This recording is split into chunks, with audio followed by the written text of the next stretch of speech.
Olá amigos, bom dia, aqui é o Dr. Darlan, novamente falando com vocês um pouco sobre oncologia e especificamente cirurgia oncológica. Hoje eu gostaria de falar um pouco de alguns conceitos e acho que de alguns até comentei em alguns outros vídeos, mas eu quero aprofundar um pouquinho mais alguns conceitos. E o princípio da cirurgia oncológica, um dos conceitos básicos é se a lesão é ressecável ou não, é a ressecabilidade. Então a gente avalia a lesão inicial. Essa lesão é ressecável ou não? A gente precisa fazer um tratamento prévio, neoadjuvante nesse paciente para depois operá-lo ou já temos condições de retirar esse tumor já de imediato? Mas junto à ressecabilidade, a gente tem que avaliar também a operabilidade. Ou seja, às vezes esse tumor é ressecável, mas o paciente não tem condições clínicas de ser operado. Aí entra a operabilidade. Então a gente tem que avaliar essas duas situações.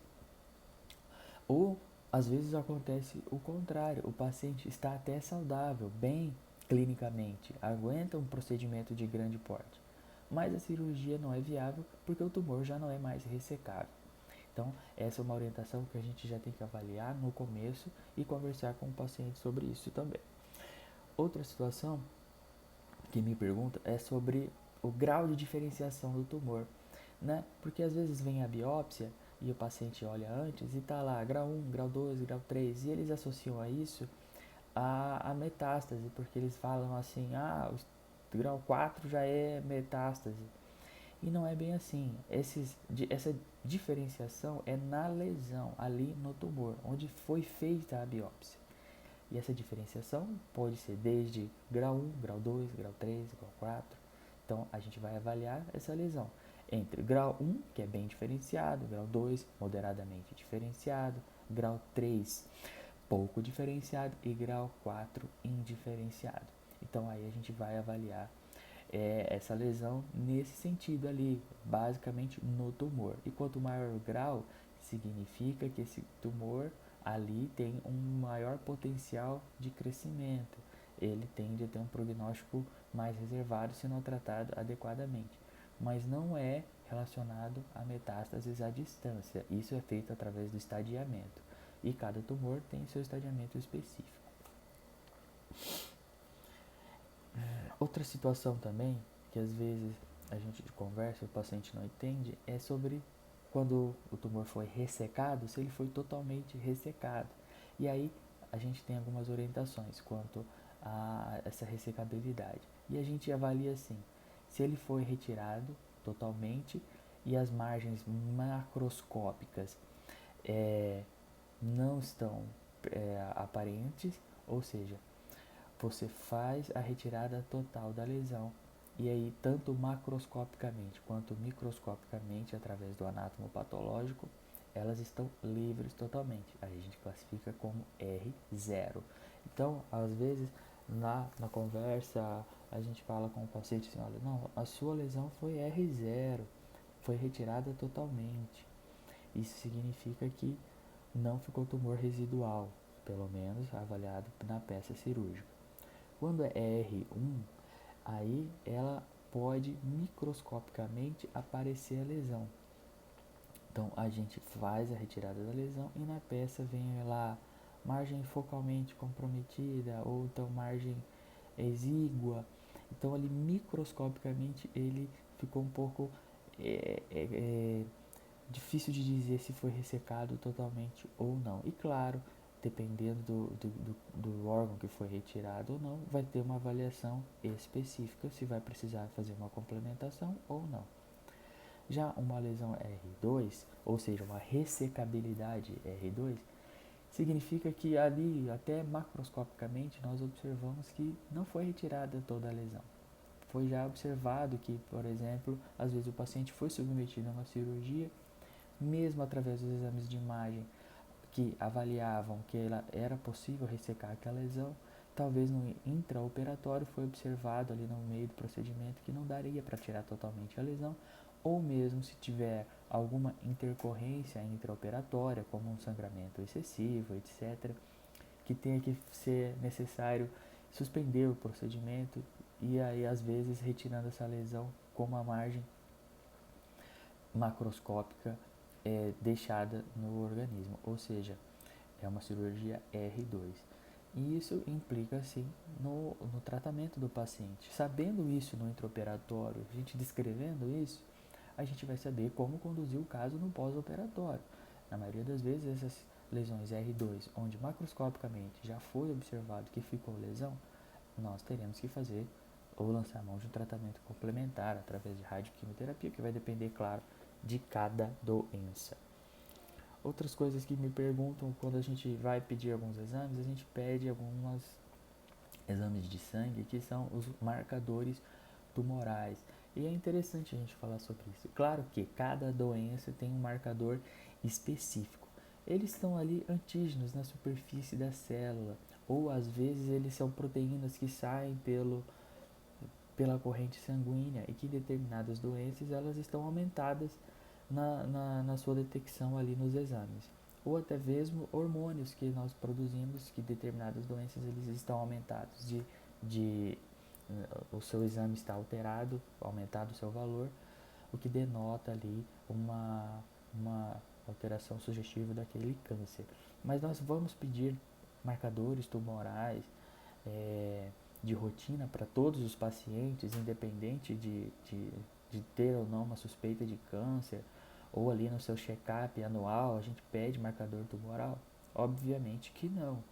Primeiro a gente tem que ter uma suspeita clínica ou que faça a gente especificamente indicar um ou outro marcador tumoral para cada, de acordo com aquela doença que a gente suspeita. É claro que algumas doenças, como o câncer de próstata, por exemplo, a gente lança a mão do exame de sangue já no rastreio, que é o PSA, né? O PSA não deixa de ser um marcador tumoral e ele é usado no exame de rastreio. É uma das exceções aí que a gente observa então, porque é um tipo de alteração que é muito específico do câncer de próstata quando ele está bem alterado. Então ele é diferente de outros marcadores que podem estar aumentados em situações diversas e que se você não tem uma suspeita clínica do câncer, você pode mais confundir do que ajudar o paciente. Então, também essa é uma orientação que a gente faz sobre os marcadores tumorais. E tem vários tipos de marcadores tumorais, né? Alfa-fetoproteína, CA15.3, CA19.9, CEA, o próprio PSA, calcitonina, enfim, P53, tem várias marcadores tumorais que a gente avalia aí nessa situação, né? E também alguns pacientes, outro conceito é sobre metástase. Então, essa é a grande situação que os tumores malignos são capazes de fazer, de proporcionar no corpo humano. É a capacidade dele se metastatizar. Ou seja, daquela célula cancerígena que está se proliferando inadvertidamente, sem mecanismos que passam a parar, ela pode se disseminar para outras regiões do corpo. E ela pode se disseminar através da corrente sanguínea, essa célula alterada cai na corrente sanguínea e se instala nas mais diversas porções do corpo, que a gente chama de disseminação hematogênica. Ela pode crescer e sair pelos canais linfáticos, pela linfa, que também ajuda a drenar essa região, que é uma disseminação linfática, e pode também fazer implantes em cavidades serosas, que a gente observa ali em algumas alterações, principalmente na região do peritônio, na região da pleura, que também pode acontecer metástase nessas regiões, quando a gente chama de carcinomatose peritoneal, por exemplo. Mas as principais vias de disseminação, sim, são a hematogênica e a linfática. É claro que cada tumor tem uma predileção maior por se disseminar de uma ou outra forma. Então,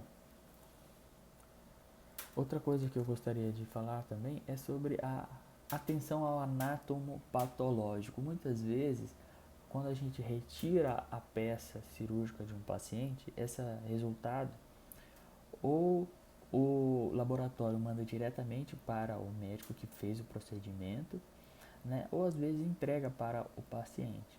O que se torna um dilema, eu diria, porque muitas vezes o paciente abre esse resultado do anátomo patológico, que é o resultado da peça inteira, após a biópsia, retirada a lesão e vem o resultado da análise de toda a peça, que é o anátomo patológico.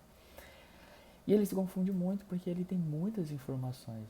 E cada tipo de tumor, cada tipo de câncer, dependendo do seu órgão também, denota situações diferentes quanto à margem, quanto à resecabilidade daquele tumor que a gente deve analisar.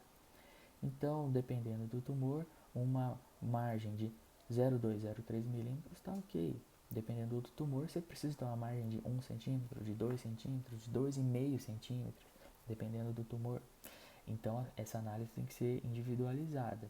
Então, o que a gente avalia ali no anátomo patológico? Primeiro, o tamanho e a extensão do tumor. Muitas vezes, o tamanho em si do tumor já indica um tratamento adjuvante com rádio ou quimioterapia. O próprio tamanho do tumor já me indicaria isso.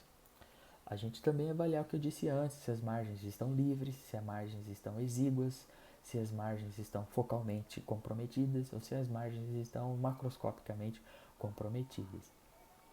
Outra situação que vem também no anátomo patológico é o status do linfonodo. Claro que cada cirurgia tem uma indicação, mas ali, se você no procedimento havia a indicação de fazer uma biópsia de um linfonodo sentinela ou mesmo a linfadenectomia, então no anátomo patológico também vem essa avaliação, a avaliação dos linfonodos, para dizer se eles estavam ou não comprometidos. E claro, vai interferir no seu tratamento posterior.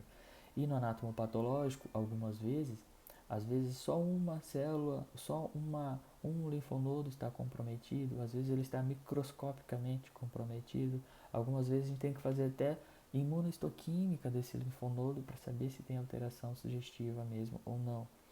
Algumas vezes o linfonodo já é macroscopicamente alterado e já fica mais fácil. Também vem o grau e o tipo histológico na lesão, no anátomo patológico, aquilo que a gente conversou anteriormente sobre grau 1, grau 2, grau 3. A gente avalia também se tem embolização. Normalmente, quando isso já ocorre, tem embolização vascular, embolização linfática, embolização neural. E isso indica que aquele tumor já tinha um crescimento local mais intenso, que tem uma maior probabilidade de dar metástases. Então, quando a gente avalia isso, tem comprometimento de embolização linfática, por exemplo. Dependendo do tumor, isso já indicaria um tratamento adjuvante. Então, é importante também a gente analisar isso. Algumas outras alterações são, às vezes, o grau de necrose tumoral. Algumas vezes, no anátomo patológico, esse paciente já foi submetido, por exemplo, a um tratamento neoadjuvante. E ali a gente consegue ver se esse tumor teve alteração ou não no tratamento, ou às vezes é o contrário, é um tumor que tem um crescimento tão intenso que as suas células na região mais central dele acabam tendo necrose. Então ele também avalia isso. E também o índice mitótico no anátomo patológico a gente já pode avaliar, o que significaria se esse tumor tem uma proliferação maior ou não. Né? E é claro, alguns tipos de lesão, além do anátomo patológico, a gente tem que enviar essa peça para a imunohistoquímica, que aí é outra situação mais complexa ainda, onde você, dependendo do tumor, vai avaliar vários receptores que estão presentes na superfície daquela lesão e tentar, através disso, identificar melhor a origem dessa lesão tumoral. Então, qual a importância nessas situações então do cirurgião oncológico? Claro, por que fazer um procedimento desse com cirurgião oncológico, já que a gente sabe que cirurgiões do aparelho digestivo, cirurgiões gerais, cirurgiões plásticos, dermatologistas, quando a lesão é de pele, então vários urologistas, etc. Várias outras especialidades também operam câncer, né? Mas também é válido uma opinião do cirurgião oncológico, pelo menos fazer parte da equipe, para que o procedimento tenha um olhar desse cirurgião. Por quê? Os resultados oncológicos, como a sobrevida global, a qualidade de vida, são melhores quando tratados em centros oncológicos. Isso já é bem avaliado na literatura e é bem comprovado. Quando o paciente é operado em centros oncológicos de referência para aquela doença, os tratamentos tendem a ser mais efetivos. Então é isso, meus amigos. Eu fiz até um vídeo um pouco longo.